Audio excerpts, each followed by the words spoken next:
తప్పిదాన్ని అనుకున్నప్పుడు దాని ఒక ప్రాసెస్ ప్రకారంగా వెళ్ళాలి.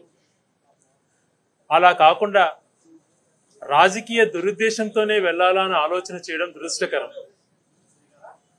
ఈరోజు మదనపల్లెలో సబ్ కలెక్టర్ ఆఫీస్లో జరిగినటువంటి సంఘటనను కేవలం రాజకీయ కోణంలోనే చూస్తూ ఎలాగా ఒక పార్టీకి సంబంధించిన వ్యక్తుల్ని టార్గెట్ చేయాలి అని భావించి ఆ ప్రకారంగా ఆలోచన చేయడం అనేటువంటిది ఆశ్చర్యాన్ని కలిగిస్తూ ఉంది. ఈరోజు సబ్ కలెక్టర్లో జరిగినటువంటి సంఘటన పైన వాస్తవాలు బయటికి రావాలని చెప్పి అందరూ కోరుకుంటారు. ఏ రాజకీయ పార్టీలో ఉన్నా ఎక్కడున్నా కూడా అటువంటి సంఘటన జరగడం దురదృష్టకరం. దాన్ని ప్రాపర్లో ఎంక్వైరీ చేసి వాస్తవం ఇది జరిగింది అని చెప్పి చేయాల్సిన బాధ్యత ప్రభుత్వం పైన ఉంటుంది. అలా జరగకుండా అది ఏదో పెద్ద ఇదైపోయినట్లు, డీజీపీని హెలికాప్టర్లో అక్కడికి వచ్చినట్టు, తర్వాత రోజువారీగా పత్రికలలో రాయటం, దుష్ప్రచారం చేయటం, ఒక పెద్దిరెడ్డి గారిని టార్గెట్ చేసినట్టుగా కనిపిస్తుండడం అన్నీ చూస్తే నిజంగా కొంచెం ఒక రకంగా ఇది సరైనటువంటి పరిణామం కాదు అని చెప్పి అనిపిస్తూ ఉంటుంది. నిజంగా తప్పు జరిగింది.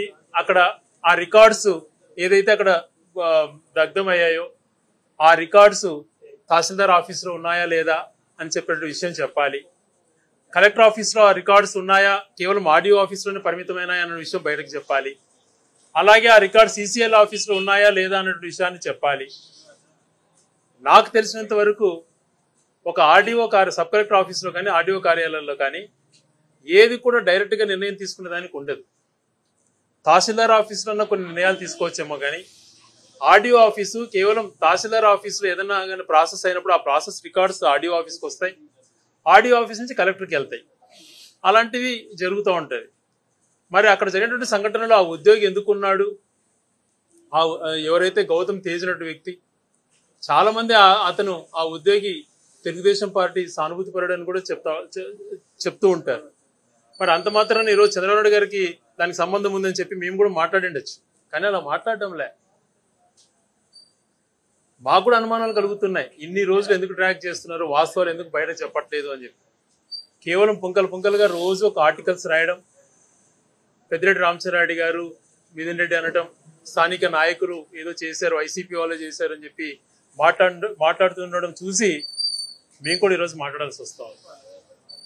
అవతల వ్యక్తులు కూడా చెప్పారు, దీంట్లో ఏదైనా తప్పిదాలు ఉంటే నిరూపణ చేయండి, స్పెసిఫిక్ కంప్లైంట్ ఉంటే పిలిపించండి, దానికి సమాధానం చెప్పడానికి సిద్ధంగా ఉంటామని చెప్పినా కూడా అలాంటివి చేయకుండా ఏదో జరిగిపోయిందని చెప్పి రోజు మీడియా సమావేశాలు పెట్టడం, మాట్లాడుతుండడం ఇది సరైనటువంటి పద్ధతి కాదు. ఈరోజు ప్రభుత్వం అధికారంలో మీరున్నారు, మీరు అలా చెప్తే అలా అధికారులు మీ మాట వింటున్నారు.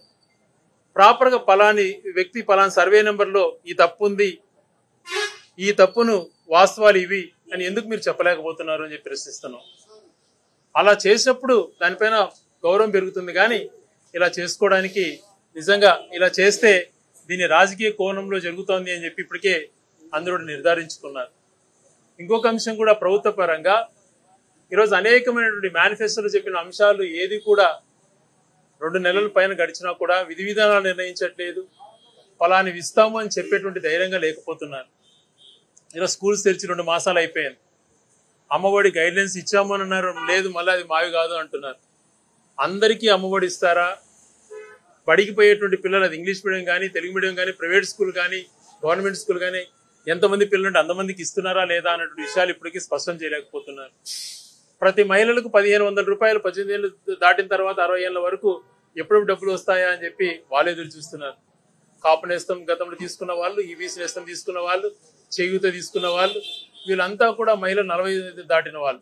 మిగిలిన 18 నుంచి 45 సంవత్సరాల వాళ్ళు నెలకు 1500 ఎప్పుడు వస్తుందని ఎదురు చూస్తున్నారు.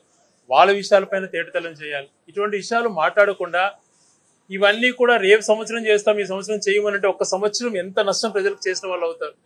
దానిపైన చెప్పండి మీరు సమాధానం. ఇటువంటివన్నీ తప్పించుకునే దానికి రోజు ఏదో బురదజల్లేటువంటి కార్యక్రమాలు చేయకుండా వాస్తవాలు ప్రజలకు తెలియజేసేటువంటి అంశాలు తీసుకురావాలని చెప్పి తెలియజేస్తున్నాం.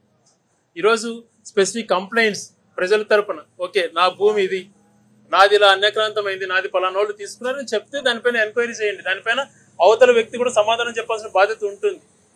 అలా కాకుండా మీరు రెవెన్యూ సమస్యలపైన రండి అని పిలిచి కోర్టు సమస్యలు ఉన్నటివి, పరిష్కారంలో భాగంగా ఉన్నటువంటి సమస్యల్ని ఇలాంటివన్నీ కూడా తెలియజేసి వాళ్ళంతా కూడా పలాని వ్యక్తుల బాధితులు అని చెప్పడం కూడా సమంజసం కాదు. స్పెసిఫిక్ కేసెస్ ఏదన్నా కూడా ఏ తప్పు జరిగినా కూడా వైఎస్ఆర్ కాంగ్రెస్ పార్టీ తరఫున మేము సిద్ధంగా ఉంటాం. ఎప్పుడు కూడా పలాని ఈ నెంబర్లో తప్పు జరిగింది, పలాని వ్యక్తికి ఇలాంటి తప్పు జరిగింది, వీటిపైన మాకు సరైనటువంటి సమాధానం ఇవ్వండి అని చెప్తే అధికారుల దగ్గర ఉన్నటువంటి సమాధానం అధికారులు ఇవ్వండి. వ్యక్తిగతంగా ఎవరైతే నష్టపోయారని చెప్తారో వాళ్ళు కూడా సమాధానం ఇచ్చడానికి రెడీగా ఉంటారు. అలా కాకుండా కేవలం బురద జల్లేదానికే పరిమితం అవ్వకండి. ఈరోజు ఎలక్షన్ అఫిడవిట్స్ గురించి కూడా మాట్లాడుతున్నారు.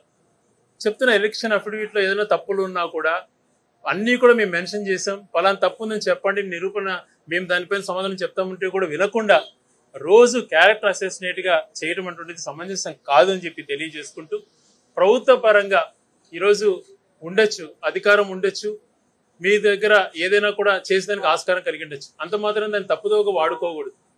జరిగిన తప్పును ఒకవేళ అవతల వ్యక్తులు తప్పు చేసినా కూడా ఆ తప్పు ఇలా తప్పు జరిగింది అని చెప్పి చేసేదానికి మీరు సిద్ధంగా. అలా కాకుండా కక్షపూరితంగా కేవలం రాజకీయంగా డిగ్రేడ్ చేయాలన్నటువంటి ఆలోచన మానుకోవాలని చెప్పి తెలియజేసుకుంటున్నాను.